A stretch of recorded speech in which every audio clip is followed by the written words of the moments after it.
Hi, this is Dr. Richard Ruling, here to share with you on the topic of our highest destiny is found in understanding Christ's wedding parables. Part 2 this is, it's each about 5-minute segments, and it's how we might understand that sudden calamity that determines our destiny if we're ready for it, and there's no time later to get ready. The 3 wedding parables each imply a sudden calamity. In Matthew 25, verse 6, is a cry at midnight, which is supported by the fact that there's a rule of first use where you find a midnight cry in Exodus 12, 29, and 30. It was calamity. In Luke's wedding parable, verse 36, we're supposed to be ready for his knock. So what's the knock? Again, the Bible is its own expositor, and there are only 2 places in the New Testament where Christ knocks. Most evangelical Christians know that Revelation 3:20 is the other place. I stand at the door and knock. Well, the question, we like the meaning that we have from that Christ is knocking at the door of our hearts, and if we open to him, he will be Lord of our life and save us. But the overlooked fact is that there are deeper meanings to the Bible, and Revelation is really about how things end. And we should ask ourselves, how did that church where Christ knocked end? It was lukewarm.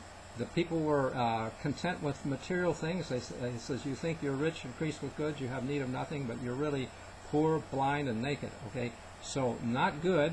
And how did the church end? It ended in an earthquake that destroyed the city of Laodicea in around 63 A.D. So, serious knock. Again, the wedding parable of Matthew 25, verse 6 was a cry at midnight, reflecting on Egypt. In Matthew 22, there's another wedding parable. The king sends his servants to bid people to a wedding, and the invitation is scorned and ridiculed until the king hears about all the mistreatment of his servants, and he sends his armies to burn up their city. The remnant, it says, had their city burned. Well, we might think that that was 70 A.D., but that wasn't the remnant, okay? And it wasn't about a wedding parable then. So we're looking at an end-time event that's going to be serious. City gets burned, then the wedding feast is furnished with good and bad. In other words, lots of people want to get in, and God will sort it out, who's good, who's bad. We don't have to worry about that. But we want to invite people to the wedding feast and understand these wedding parables. The fact is that if we understand them, we can be ready and be spared the damage that might happen. As in the days of Noah, there was widespread destruction, and Paul, in his Day of the Lord statement, says it comes as a thief with sudden destruction. That fits the earthquake idea. And on the city that got burned, we have to reflect back on San Francisco earthquake in about 1906. More damage occurred from fire, when disrupted gas lines and so on, from the earthquake than actual damage from the earthquake itself.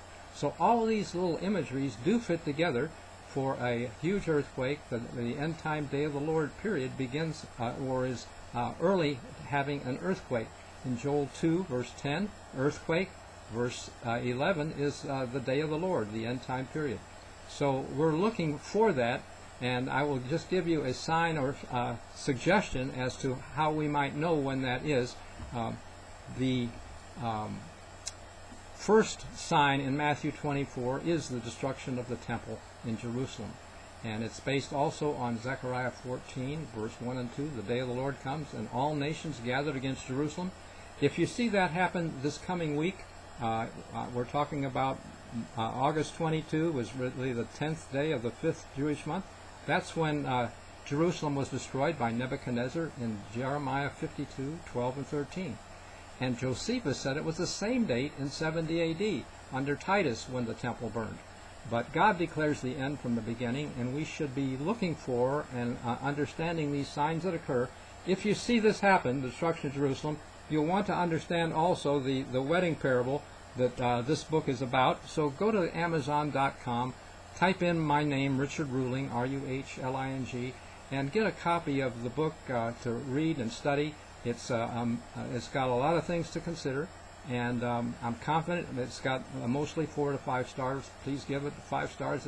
If I'm right on August 22, it deserves 5 stars. Give it a look, and thank you very much. God bless you. See you at the top.